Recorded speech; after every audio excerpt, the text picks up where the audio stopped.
아멘. 할렐루야. 사순절 갈보리 기도에 오신 우리 모든 발걸음과 또 영상으로 함께 하시는 성도님들의 삶 가운데 하나님의 은혜와 평강이 충만하시기를 간절히 축원합니다. 오늘은 사순절 13째 날로 말씀의 제목은 어찌하여 내가 말하는 것을 행하지 않느냐입니다. 어찌하여 내가 말하는 것을 행하지 않느냐. 제자란 어떤 사람이냐? 바로 예수님께서 말하는 것을, 말씀하시는 것을 그대로 행하는 자입니다.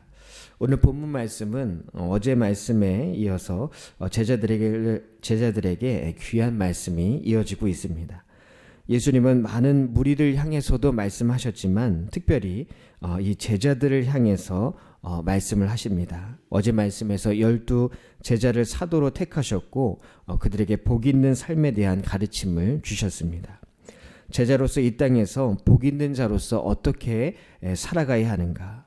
부요한 삶, 배부른 삶, 웃고 기뻐하는 삶, 칭찬받는 삶, 이러한 삶은 누구나 원하는 삶일 것입니다. 이러한 삶 자체가 문제가 되는 것은 아닙니다. 하지만 예수님의 제자라고 하면서 예수님과 함께하는 삶보다 이러한 세상적인 것을 추구하는 삶을 살아갈 때 그 삶은 복이 아니라 화가 있는 삶이 된다는 것입니다. 겉으로는 청빈한 것 같은데 뒤로는 물질을 추구하거나 더 많은 부, 더 편한 삶을 살기 원한다면, 또 자신을 절제하지 못하고 웃고 즐기고 쾌락을 추구하는 삶을 산다면, 또 사람들에게 인정받기 위해 위선적인 삶을 산다면 이는 두 마음을 품은 삶입니다. 진짜 복 있는 자는 진실한 삶, 주님의 말씀대로 또 자신의 고백대로 사는 삶, 거짓 없는 삶, 예수님과 같은 마음을 품는 삶이 진정한 복 있는 삶이라는 것입니다. 이어서 오늘 본문 말씀에서는 그렇다면 제자로서 우리의 실제 삶에서 어떤 것을 추구하고 실천하며 살아가는지에 대해서 말씀하고 있습니다.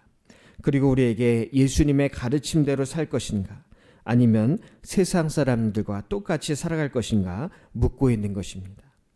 먼저 오늘 본문 말씀을 세 부분으로 나눠보면 27절부터 38절은 복 있는 자로 살아가기 위한 삶의 비결을 말씀하십니다. 복 있는 자로 살아가기 위한 삶의 비결. 또 39절부터 45절까지는 판단하지 말 것과 좋은 열매를 맺는 삶에 대해서 말씀하십니다. 판단하지 말 것과 좋은 열매를 맺는 삶. 또 46절부터 마지막 49절까지는 모든 가르침을 정리하시면서 위선하지 말 것과 듣고 행하는 자가 되라고 말씀하십니다. 위선하지 말 것과 듣고 행하는 자가 되라. 오늘 본문 말씀도 어제 말씀에 이어서 제자로 살아가기 위해 우리는 어떤 삶을 선택하며 살아갈지에 대해 물음을 던지십니다. 그런데 중요한 것은 어떻게 살기로 선택할 뿐만 아니라 실제로 그렇게 행해야 한다는 것입니다. 일상생활에서 예수님의 말씀대로 사는 삶이 진실한 제자의 삶인 것입니다. 주님은 우리가 제자처럼 보이는 삶이 아니라 진실한 제자로 살아가기를 원하십니다.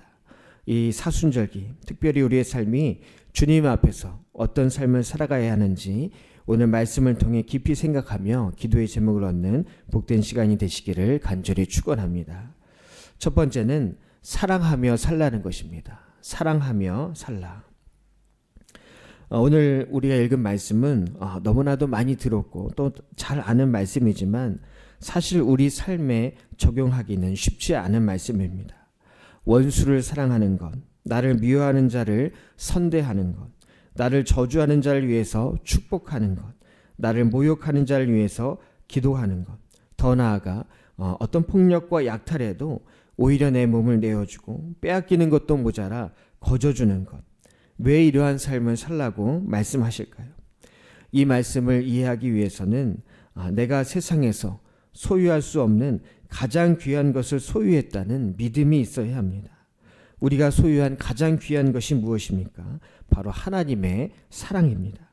하나님의 사랑으로 하나님의 자녀가 되었다는 것, 이것을 가장 소중하게 생각하는 사람만이 원수를 사랑할 수 있고 또 손해와 불이익에도 불구하고 선을 행할 수 있다는 것입니다. 이 무조건적인 사랑의 원칙, 사실 이 원칙은 제일 먼저 나 자신에게 적용된 하나님의 사랑입니다. 즉 우리 자신이 하나님께 원수되었던 자, 하나님을 미워하고 모욕하던 자였습니다. 그러나 그럼에도 불구하고 우리를 자녀 삼으신 하나님의 은혜를 깨닫고 감사하게 될 때 우리는 다른 사람을 향해서도 그것을 똑같이 행할 수 있게 되는 것입니다. 그러므로 먼저 우리는 하나님을 미워하던 삶에서 하나님을 사랑하는 삶으로, 또 다른 사람을 미워하던 삶에서 다른 사람을 사랑하는 삶으로 우리의 삶의 원칙 자체가 바뀌어져야 한다는 것입니다. 종교개혁자인 마틴 루터는 인간은 죄인이기에 하나님과 이웃보다는 자신의 유익, 또 의지, 그리고 영광을 추구한다고 했습니다. 인간 본성은 오직 자신에게만 관심이 있고 자신의 유익만을 추구하며 자신의 길을 방해하는 것이라면 어떤 것이든지 항상 무시한다는 것입니다. 심지어 하나님마저 자신의 이익을 위해 이용하는 것이 인간의 본성이라는 것입니다. 그런데 그 본성을 무력화시킬 수 있는 것은 우리의 의지나 노력이 아니라 오직 믿음, 오직 사랑의 은혜인 줄 믿습니다. 하나님을 믿는 믿음에서 기인한 사랑, 그리고 사랑을 통해 드러나는 믿음, 이것이 있을 때 우리가 다른 사람을 사랑하며 살아갈 수 있는 것입니다.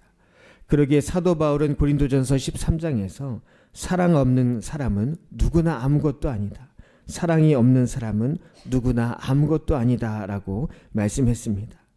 오늘 본문 32절 말씀에 너희가 만일 너희를 사랑하는 자만을 사랑하면 칭찬받을 것이 무엇이냐, 죄인들도 사랑하는 자는 사랑하느니라 라고 말씀합니다. 나를 사랑하는 사람을 사랑하는 것은 당연한 것입니다. 그런데 예수님은 우리에게 그 이상을 말씀하고 계십니다. 예수님은 제자들에게 원수를 사랑하고 미워하는 자를 위해 기도하라고 말씀하셨습니다.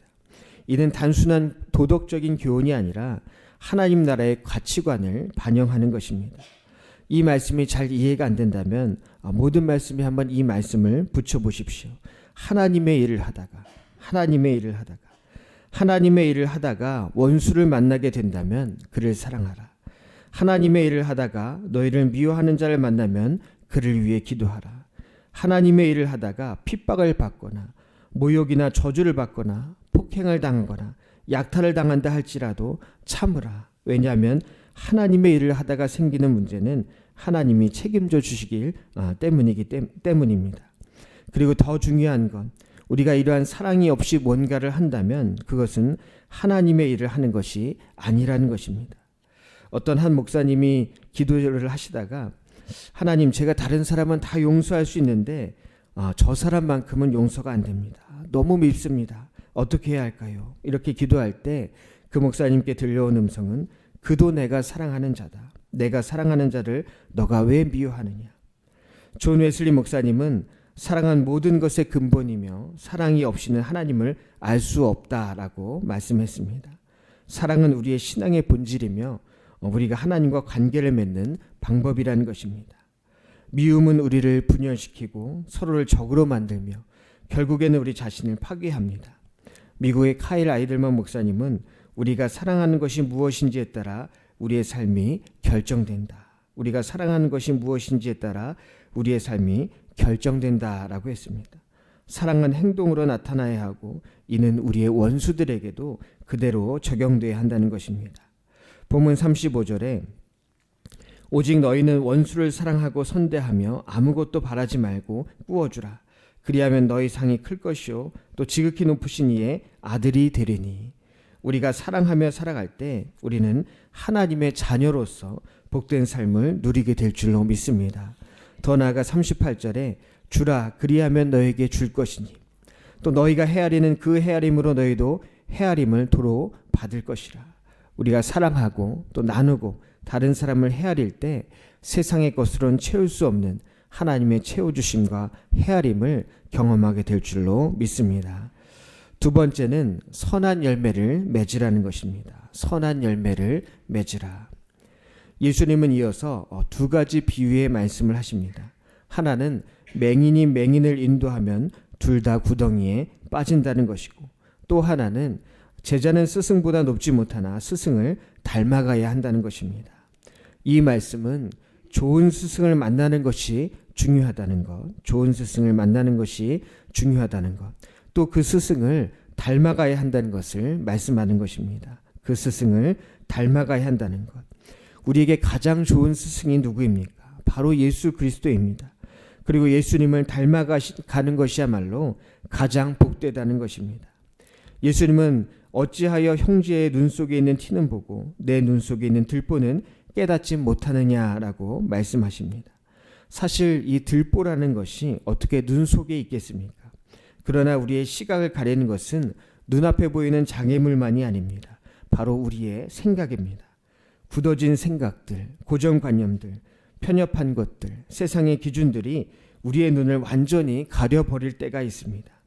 이러한 상태로 남의 눈 속에 티를 빼내려고 한다면 아무리 좋은 마음을 가졌다 할지라도 자칫 그 사람을 상하게 하거나 큰 피해를 줄 수 있습니다.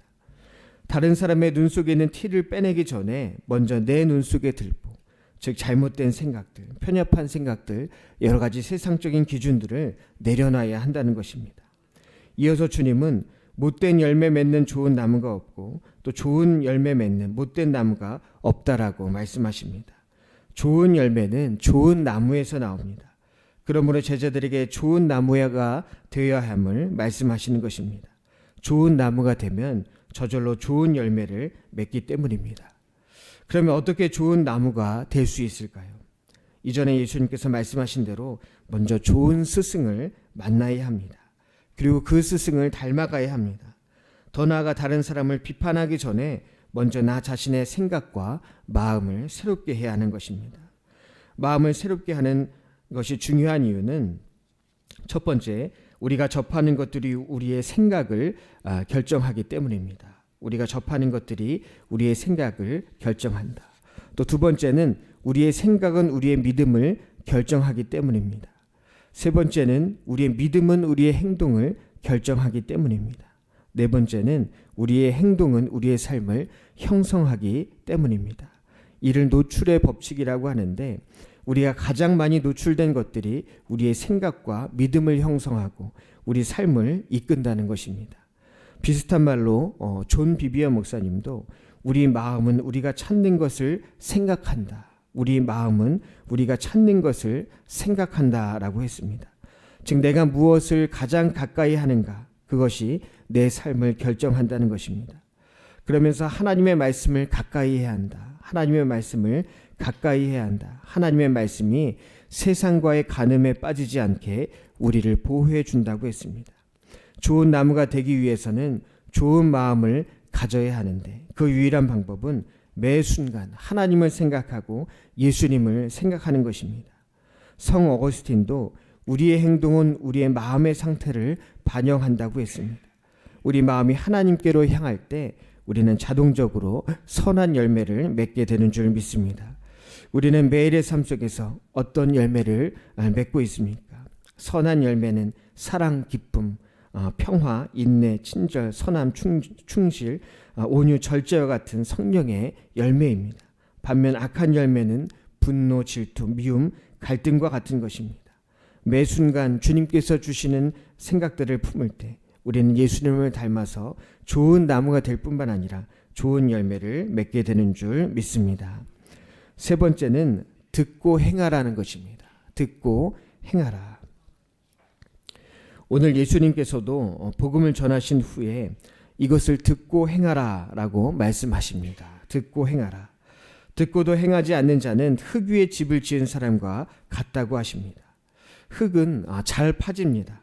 겉으로 보기에는 반석 위에 집을 지으나 흙 위에 집을 지으나 다를 것이 없어 보입니다. 그러나 문제는 비가 올 때입니다. 이스라엘에는 와디라는 지역이 있는데 평소에는 그냥 땅이지만 비가 오면 갑자기 불어난 물 때문에 홍수가 나서 계곡과 같이 됩니다. 이때 흙 위에 지은 튼튼하지 못한 집들은 탕 위에 다 무너지고 말게 되는 것입니다.